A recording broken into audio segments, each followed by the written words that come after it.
happening right now in the city of Albany. Washington Avenue closed between Quail and Lake because of a large police presence there. Also there is our Brandon Lewis. Let's join him right now with the latest. Brandon?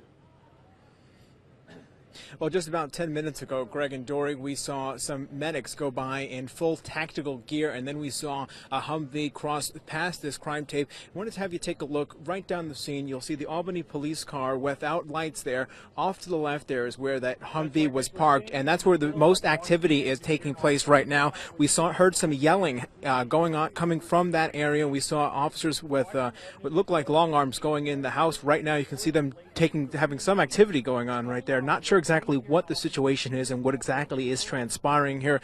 Councilman Judd Crasher told me just a few moments ago that he hasn't gotten a lot of information from police, but that they told him the situation is serious. We are doing our best to get as much information on this scene as possible, and we'll bring you any new details as we continue to learn them. Again, it appears some sort of situation is unfolding there. We're going to try to learn more, and we'll bring you the very latest throughout this newscast as we continue to learn more. For now, we're live in Albany. Brandon Lewis, CBS 6 News.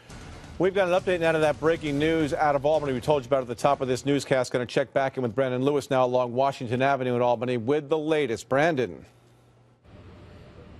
Well, Greg, good news here along Washington Avenue. The situation was resolved just a minute or so after we came back from the live shot. If you take a look, you can see medics right now moving into the scene. Very calmer situation here as it's finished up here. The chief of police came over and spoke to us just about a minute ago, and he told us that they got a call for a man who was apparently armed with a rifle, was making some comments threatening to harm himself. Negotiators spoke to him for about a half hour or so and were able to convince him to come out peacefully without any injuries to himself or any officers here. He was taken into custody just a little bit after 11 o'clock, and police right now are working on wrapping up the scene here. They're hoping to be able to reopen Washington Avenue in just a little bit as they finish up their investigation. But again, main thing here is the situation was resolved peacefully, no injuries to the man, and he's going to get the help he needs, is what the chief is telling us tonight.